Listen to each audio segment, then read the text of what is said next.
Marcus Crowick is a business coach, profit-first professional, and entrepreneur with over 40 years of experience helping business owners take control of their finances and build profitable, stress-free businesses. In this podcast, you'll get real-world strategies and practical insights to grow, increase profits, and create financial stability. Whether you're a tradie, a startup, or an established entrepreneur, Marcus's straightforward approach will help you build a thriving business. This is Business Unlocked. Hello and welcome along to another podcast. Today I'm here with Bec Sands, who's had a lot of experience in the corporate world as well as now being in her own business, helping women grow confidently into their own space, get out there, branding, all those sorts of things that are going to help us become visible in the world. So I'm going to welcome Bec and get her to explain that a lot better. Bec, welcome along. Thank you so much, Marcus. Tell us a lot better about what you do. I think you did a pretty good job. Okay. I work with women to become more confidently visible and to put their work out into the world, to move through visibility blocks like fear and overwhelm and resistance that always comes up when we're putting work out into the world. To show up and be more confidently visible, whether they're in businesses or growing careers. So I've got a background in corporate PR, communications. Right. I moved into my own business in 2019 as a coach and a consultant. So Yes. helping people with personal branding and helping people kind of, become confidently visible. So I essentially brought together my PR experience as well as all of the business experience I've got over the past 6 years. And that's where I've got this kind of beautifully aligned business at the moment that brings together all those skills. So my take on confidently visible is that we need to put ourselves out there in today's world. That's visibility. People need to see us. But the blocks are, we get afraid of our picture, we get afraid of being on video, we get afraid of networking, I suppose. Is that what you're helping me to be much better at, all of those things? All of those things, but also just like the messaging behind what you're putting out there as well. The brand. The entire brand. Yeah. What is your offering? What are your key messages? How are you communicating that through media, through speaking, through live video, through social media, through presenting, webinars, podcasting, all of those things are tools, but how are you bringing that together to achieve the objectives that you're wanting to get to in your career or your business? Yeah, and that messaging for me, part of what you do there is in helping people really identify it. Like when I see people get that, when they work with a professional such as yourself, and the message becomes clear, they're like that's it. That's what I do. Because I still struggle with explaining to people what do you do. It's like, ask my clients. It's that, and they click and go, yes, that's what I've got to put out there. So they're confident about, tell the world that. The world needs to know that. Am I on track? Yeah, and also I think your uniqueness, so bringing your unique personality, stories, experiences, and points of difference. Because I think that, particularly in today's world, it's highly competitive. Yes. And there's a lot of people out there. So I feel like if you can communicate your unique point of difference. So one of mine, just as an example, is that when I was in corporate and then in my own business, I really struggled with visibility to start with. So I just wanted to sit down and do my work. And when I was in my coaching business, I just really wanted to just coach people and do my work. And I didn't want to have to put myself out there, speak on stage, do live video, all of that stuff. I was it was just anxiety inducing, nerve wracking. I was not a natural kind of speaker. Okay. And so I really had to get over that. Right. And what you said, and I mean, that's so important in today's world, isn't it? You can't hide more than ever. You cannot hide. Well, you can, but you're just not going to get anywhere. I mean, a Yellow Pages ad or a classified ad's not going to do it for you nowadays. No. You mentioned there about what you brought from corporate, the lessons, having your background that you've had and taking that into what you do now. Is there a lesson for us about all of those parts of us and bringing them forward and making use of them?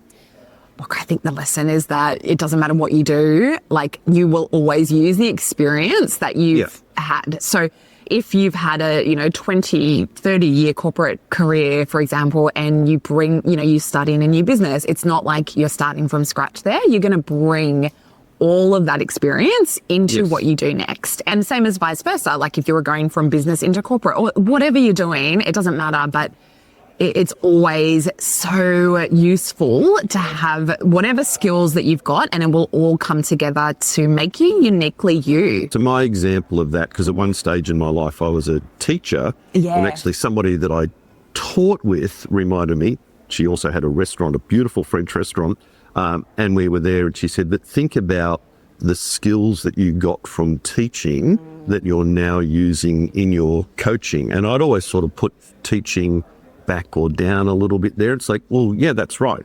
Planning, being up in front of an audience, questioning people, all of those things were things I use all the time in what I do. So realising that, is that part of it, to have people realise, here are all these great things that you've actually learnt and used and have the experience in to bring to what you do now? Oh, 100%. I feel like one of the things that I had in my PR career that I brought into my own business is really like that tenacity, because when you work in PR, there's a lot of, you've got to pitch stories. There's no guarantee of results.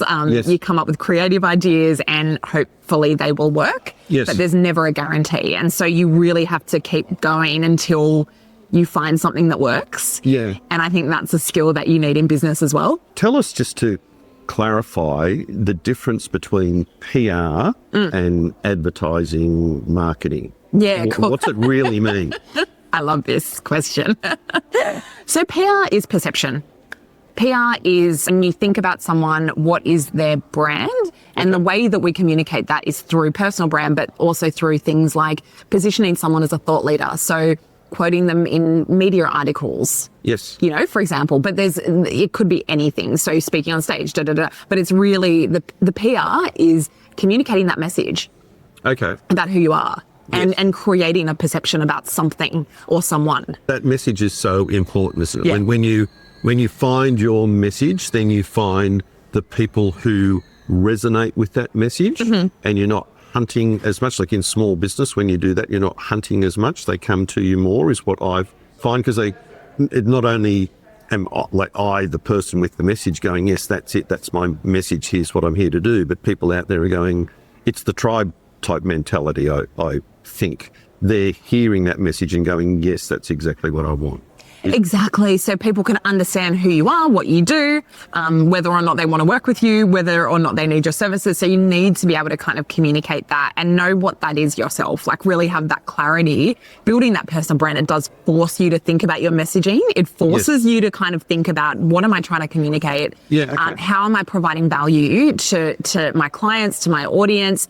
What can I share that's going to give them, entertainment or insight or education or something that's going to give them value, and how can I communicate that through personal brand activities, through, whether it's like a podcast like this. This is a perfect example of how, you're communicating what you do, I'm communicating what I do, and it's just a natural by default thing that we're doing because we're chatting, we're sharing our expertise. And when you're helping people to find that, I take it it's not just a matter of you turning up and saying, I'm the expert, I'm going to tell you what your message is. Absolutely not. So tell us about how you go about that to really get to it. Yeah. So this is where the coaching and the consulting come together. So I've been a consultant for essentially my whole career, but I started coaching in 2015. So I did a coaching course through a coaching academy. And I essentially learned how to coach people. So like bringing out of them. So like consulting is a bit more telling people what to do or done for you services, whereas coaching is drawing out of people their kind of brilliance. So I talk about insight and clarity in coaching, and that through your questioning, we mentioned that the coaching certification you did was to a ICF International Coach Federation standard. So there's all sorts of things you have to be able to do to prove that you can coach. It's not I didn't go along to a 3-hour course on Saturday and now I'm a coach type thing. No, mine was 6 months. Yeah. That you're really uncovering, even for people, what they didn't realise about themselves and their message. Yeah, 100%. Help them identify for themselves what they want, because I don't know exactly what everyone wants or needs. Yeah, but you really have to do that if you're going to get to the thing that makes them different, isn't it? Because otherwise it's like every plumber has the same 5 reasons to use them, whoever it happens to be. Exactly. So yeah, the practicality of how I support my clients is I do work with them to create a strategy first. Yeah, of course. Yeah. So I'll kind of ask questions that will draw out of them the answers that I need, and then I will support them and say, does this feel right? Yes. I will work together on that, and then they will have, their objectives as to what they're wanting to achieve. So whether that's, because my audience is split in career, business. And so, so it's like, are you building a business as a leader in your field? If so, then your objectives are completely different to if you're building a business. Sure. If you're building the business, again, the objectives are going to be completely different. And so that means that what you're wanting to do with that is completely different. Yeah.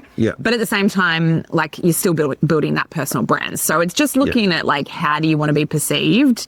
So take us through some of that. I mean, the people that are going to listen to this, I imagine, are more business owners than in careers. Take us through some of the lessons for them, ideas they have to put in place. Yeah. You're the expert. Tell them. Yeah.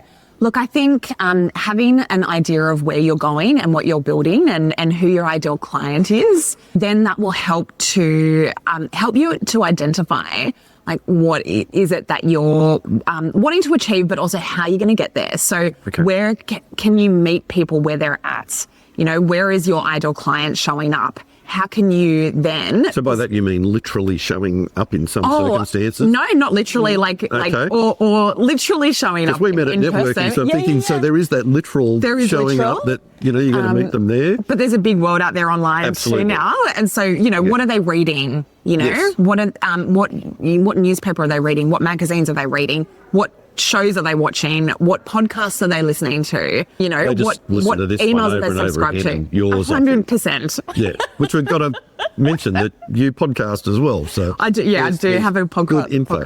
Drop the name now while we're thinking of it, because I'm old and I'll forget. Thank you. Well, it's called Confidently Visible. How about that? Yeah. Excellent.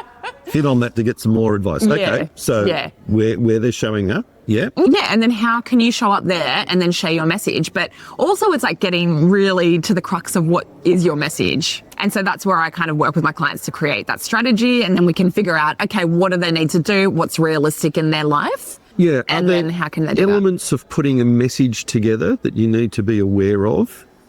Are they, we've got to, we go through these 5 steps to get your message? It's more like developing the strategy. So sitting together and doing a brainstorming session, asking those questions and going, who am I speaking to?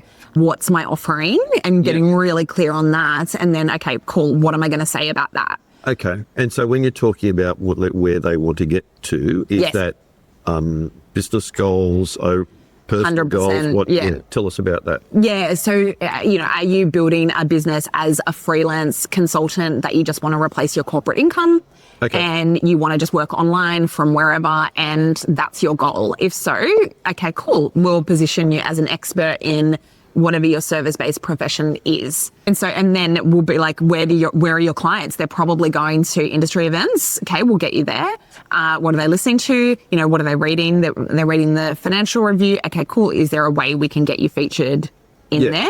I'll just mention at the moment the line I always quote from Tony Mowbray, our Australian round-the-world sailor, the examples might change, but the principles remain the same. 100%. Which is, you've got to take the principles of what you're saying. So you mightn't be somebody leaving a corporate job to go into consultancy, but the ideas there are exactly the same for your every business. Yeah. And if you've got a small local business, it's the same, looking at what's your service offering, what makes you unique over and above your competitors, Yes.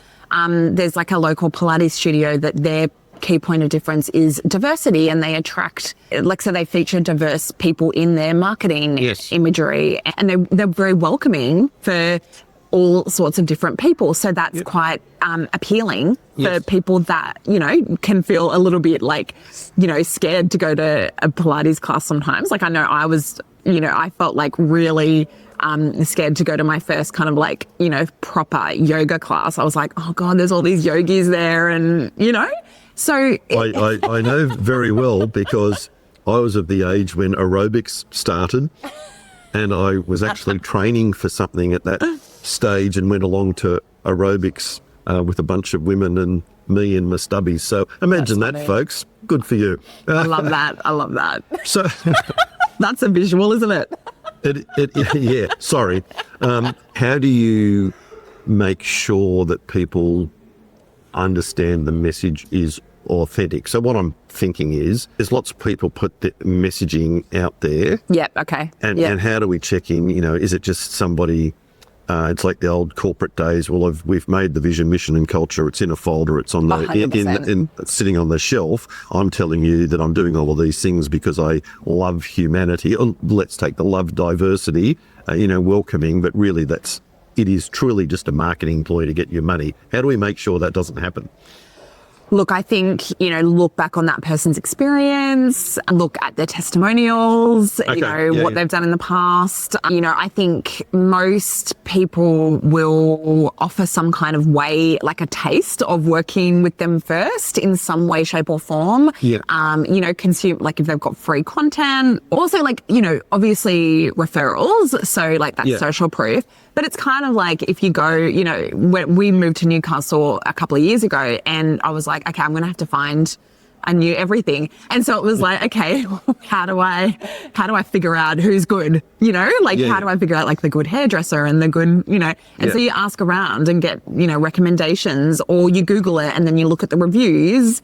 And so how important are those reviews nowadays? And second part of that question, is Google still the most important place to be getting the reviews? Look, I think so. I think reviews are important, particularly if you're a small business owner. Recommendations if you're a service-based business owner. So things like testimonials on LinkedIn. And, you know, just having like just as much social proof as you can. Okay. Just keep getting it. Ask everyone for a testimonial. You know, ask every customer to do a 5-star review. This is so important. 5-star reviews and above accepted. 100%. Yeah. Well, this is the way the world works now. It's like anything less than a 5-star review means like it's been terrible experience. Yeah. And does that mean, so I've talked about this when it comes to putting systems and processes, actually guarantees in place. You know, the old Domino's 30 minutes or it's free actually means you've got to build a process to get the 30 minutes or it's free. And it means that you've got metrics there to track that and also to see what your staff are up to, basically. Yes. So the review to me does a bit of the same sort of thing. If I aim everything at I've got to get a good review, then I can backtrack from that to say, well, what do I have to do to get a good review? Like, absolutely. Do what I meant to do, sort of thing. Absolutely. I mean, the aim should always be to deliver a good service. Without that, you can't, there's no marketing. Like, but that's there's no point marketing the problems. anything. I also talk, like, particularly with trades, about the 3 necessities of niche. Yeah. Turn up, on time's a bonus. Do the job properly, a bonus. Yes. Leave it better than you found it. And that, strangely enough, kills in the marketplace 100%. Because so many people don't turn up, don't do the job and don't do what they say they're going to do. Yeah. So that whole idea of I've got to head towards that Google review, the 5-star Google review, actually tells me that I've done what I set out to do. Absolutely. And if you could just like, I mean, that's the basics, right? Just show up, do the job, and be they polite. Don't actually have to do too much. Most of the, like, you know, trades, businesses and other things to be ahead of what a lot of people are doing. And then just say, oh, you know, like if you genuinely say to people, hey, you know, I hope you enjoyed the service. Have you had any, do you have any feedback for me? I'd love for you to please leave a 5-star review. It will really support my business. Yeah. So how do you, when you're working with people here, we've got all different behavioural styles, personality styles. Do you come across, you know, it's harder for some people to get there than others to be working in this way? Absolutely. I don't think it's for everyone. Yeah, okay. I mean, look, I think to a certain extent, if you've got a business, you do need to have branding out there. Yeah. And the more you can, the You've more got a you can brand do whether it. you like it or not, haven't you? You in do. In a way. You do. The better you can get at it, the better your business is going to be. That's all I can say. Like, the better your relationships are going to be, the more clients you're going to attract. And the more of the right clients again. The more of because the right your clients. brand. And the more people will have a really positive perception of you. And if you're doing that, I imagine that the effect is that it's easier to deal with those clients. If you've got the message out there, you're attracting the people who you should be working with. Yep, it's easier. And also you're going to just have never-ending clients knocking on your door because of word of mouth. How do I get to that stage? So you're saying we're becoming confidently visible and we're overcoming all these blocks along the way. So I'm thinking about, how do I get to that stage where I am now confidently visible out there? I'd like to hear if you've got some stories that you can tell about what that does for people. That'd be awesome. I'll give you a couple of examples of what I've done personally, because I had to overcome a lot to be, confidently visible. I mean, you don't always feel confident. That doesn't matter. It's about knowing that you've got the tools and the expertise and the knowledge to be able to show up and be confidently visible no matter what the situation. Yes. So when I was in corporate, I knew that in order to get into leadership positions, I would need to be more visible, but I was very nervous to speak in public. I was very nervous to even speak up in meetings. Okay. And so Which we would never guess from now. We'd never guess from now, because I've been doing this for a long time now. Yeah. But thank you, though. I appreciate that. But yeah, I was terrified. I just wanted to do a good job. Like, I just wanted to sit, with my team and do a good job. But I knew that wasn't going to get me promoted, unfortunately. I mean, yes, it can get you to a certain level, but you're never going to be perceived as a leader unless you can get up and speak in front of people. Yes. And so I started hosting trainings and workshops around the company that I was in, starting with a small audience. And then I would worked my way up to national tours, and then started speaking at conferences, and then got headhunted for other leadership roles. So I achieved that vision when I was in corporate. And then when I started my business, it was another whole kettle of fish again. Because then I had to be like, okay, I've got to be speaking to video and so that, there's that part of, so you're taking that first step. We talk about moving out of the comfort zone. I call it the familiarity zone. You've got to become a little bit uncomfortable. I take it you can also ease into that a bit. So I know you do speaker training. If I'm not somebody who, I'm nervous about hopping in front of the camera, having my photo taken, standing up in front of a group and talking, to actually get some expertise by coming along to your speaker training. And you've told me you do that in a small group, so it's not like you're standing in front of 7,000 people delivering something. No. You don't want to be doing that. That's a step where I can still be comfortable, I'm protected. I mean, it sounds like a great first step to me if you're not the other person.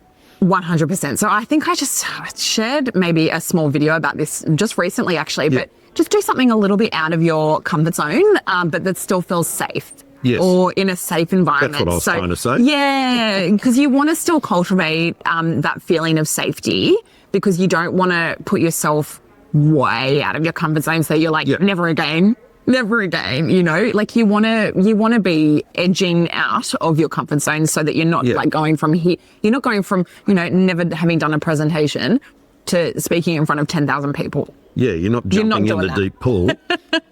No. So you're going you're going from never having done any presenting to maybe, doing a speaker's training, or like joining Toastmasters or something like that. If you've never spoken before, maybe Toastmasters is your first step. Certainly, like a speaker's training. I mean, of course, come to ours. We're hosting one in October in Newcastle, in person. October 2025. 5 to 10 people in the room. Like I was talking about that and saying to you, whilst I've been speaking for a long time, you always learn something. There's things that I think that I don't do particularly well that I can improve on. It doesn't mean it's just for beginners. There's whoever you happen to be, you can come along and do that as well. We've had people that regularly give corporate presentations and just want to really refine that, or they want it to feel easier. Like they struggle through it and like get really anxious about it and like lose sleep over it or whatever. There's always another level to get to. Like, I suppose it's like, in the old days, Tiger Woods working on becoming a better golfer when you're number one. You can't drop off, can you? The world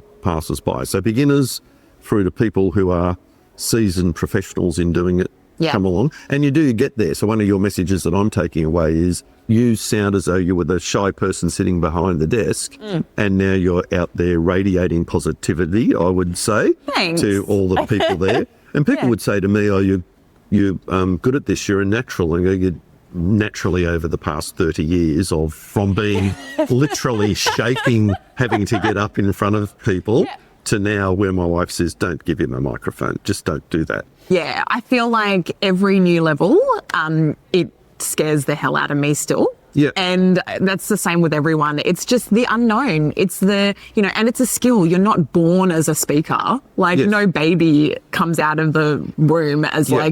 a public speaker. It's just Well, not I do a want thing. to touch on something there because it's something that I see experience with my colleagues at Profit First. Yeah. When you're stepping out there to speak for the first times and even, at bigger times, how do you think the audience feels about that person? And I mean, my experience would be they're not there to knock you down. They're there to support you. They want to hear what you have to say. Is The that- audience always wants you to succeed.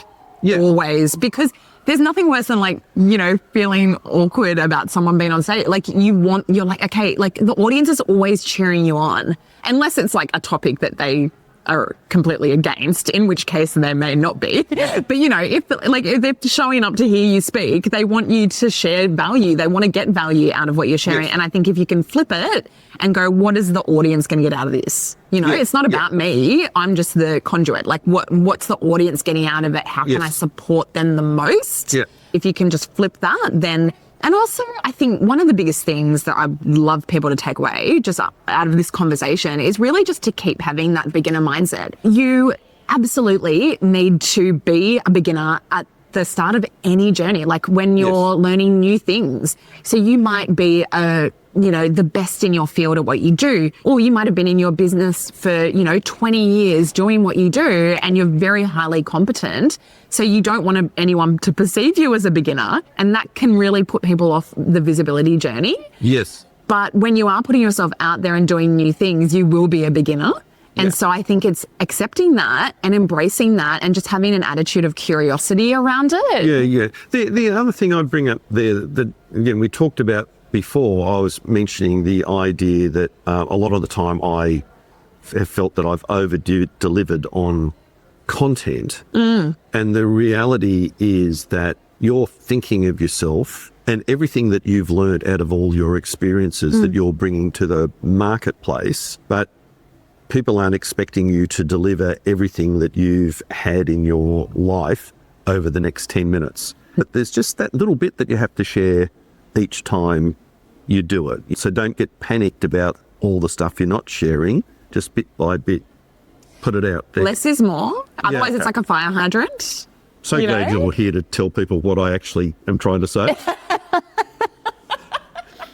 That's great.